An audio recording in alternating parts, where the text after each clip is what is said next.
हाँ जी। हाँ बिना बाले बच्चा का रह जाई। वे तो हम कह रहे स्थान में गोड़ लागे हो का बोल बोलू कहानी की बाल बच्चा मंगनी हो भगवान से। भगवान जी से बाल बच्चा मांगू तो हो जाई कि अपन हाथ गोड़ चलाओ को पड़े।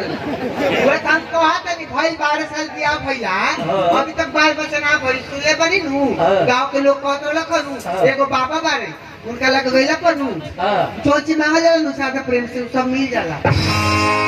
बाबा का लगे हां बाबा का लगे कौन मशीन भरी। हां बताई लगे जाए या कुटिया में बाबा के कुटी देखले बड़ू। हां ना देखले में कुछ चल जाते हां कुछ नहीं जा हम ये देखले बड़ू तो पहले साइड में लोगों हैं सुने अरे नू बाबा के कुटी में जा देला नू उनका गोल लगा देला बाबा के कुटी केहू देख ली जैसे ने केहू देख ली तो कहा तनी उनका मांगल जी नू माने सादा प्रेम से कौन बोले बता रही उनका कुटी दिए नू बाल बच्चा हो जाए। हां अच्छा चलो तो उनका हो भाई ना पूछी ना उनका नहीं वही है ना वही गाथनाथ बाबा नाम सुनते हैं हमारे मुझे तो बुखार लग गया। वही नाम है और का बड़े नाम पर चल जा चलो बाबा के कुटी में बाबा के सुनता नहीं गाथनाथ बाबा कुटी कहाँ बा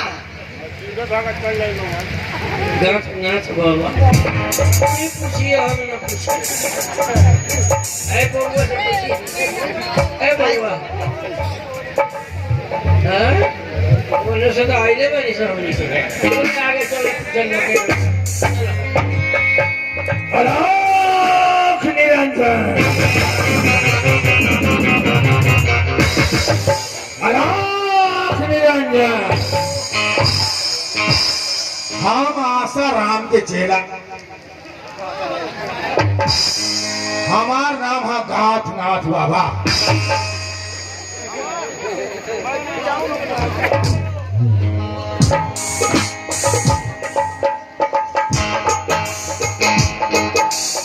हमार काम का बा कि जे भी हमार कुटिया में दुखिया भूखिया लोग आवेला लोग वो लोग के हमार सेवा करे के यानी उन लोग को दुख दर्द भगावे के जितना भी दुनिया में बाँच माने जितना प्रकार के रोग बा उ सब हमारा मिटावे के बाबा गाथनाथ बाबा से मिलल बा वही से हमार नाम बा गाथनाथ बाबा।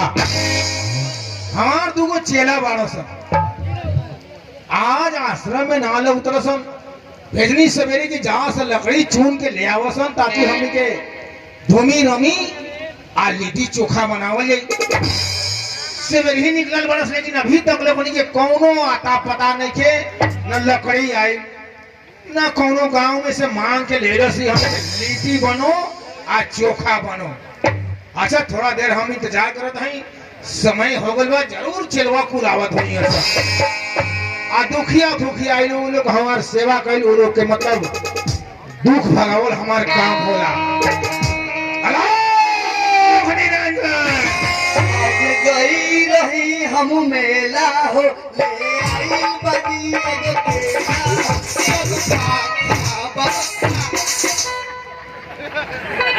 अरे बेहुदा सब ये कौन भजन गाओ तरस रे बाबा हमनी के मेला हाँ अब वो बरबा खतर ले बनी सन केला सेव अनार सुनो सब बचवा हाँ बाबा हम ठंडी में केला नहीं खाइने क्या है केला खले से भाई जौन बानू और भाषण घर ना हासी में कोप पकड़ लेला बाबा हाँ चलवा बोल चलवा बाबा एगो भजन गाँव के मोर करता अरे एगो ना दूगो चेला बड़ा सा भजन गावसन हमने के कुटिया में होला दूसर कौन को भजन गावा जला जौन दुखिया दुखिया लोग दुख भगावा जला।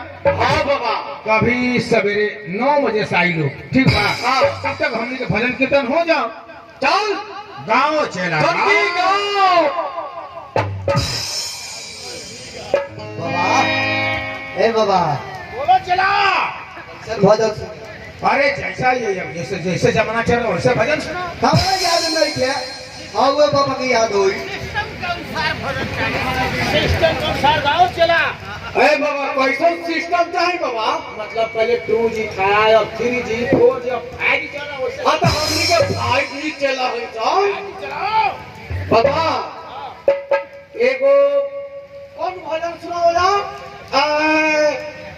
का बोलला कि भोजपुरी में, हिंदी में, कि मद्रासी में, कि नेपाली में? ये हमने के मातृभाषा यूपी बिहार के भोजपुरी है। तो भोजपुरी में सुनाओ जो सबके समझ में। भोजपुरी का चलवा सब भोजपुरी में। आज भर ढील दा बबरा के ढोली धके छील दा। वो कौन गाँव कर रहे भजन रे? अपने तो बाबा जी को होता राज चलवा। पूरी वो तेरे ना गाँव जला। हाँ ई बेसुरा चेरवा ते तनी गा के सुना। बाबा बेसुरा नहीं के ओकर तनी लय बिगड़ गइल बा। बिगड़ नहीं बा, धीरे धीरे सीख जाए। हाँ बाबा। हाँ आज भर ढील दा थोड़ी भंग। आज भर ढील दा थोड़ी भंग। बाबा को पिछड़ी हमने सब सब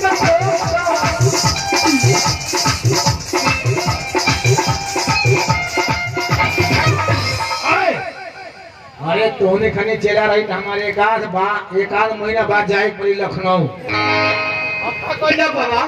तनी अच्छा भजन गाओ से जे लोग सुनी तो कही जे हाँ वो मठ में बढ़िया कीर्तन भजन होता। तुम तो हमारे नामे डूबा दे बस। अब कौन का भजन? अब का भजन गाओ जा बाबा? हिंदी में गाओ सुन। और जो राम गरवा निकला है वो भजन सुना। अरे राम के भजन गाओ, हमारे सब कुछ राम जी हैं।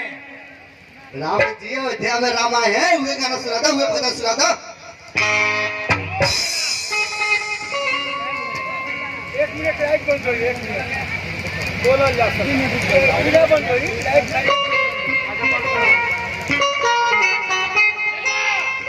हाँ बाबा हमारे शिविर में जितने भी हमारे भक्तगण हैं मैं आप लोगों से अनुरोध करूंगा थोड़ा देर का लाइट कट रहा है, आप लोग घबराएंगे नहीं, ठीक है?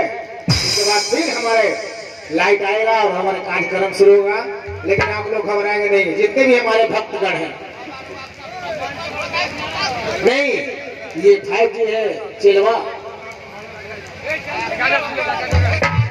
हाँ हाँ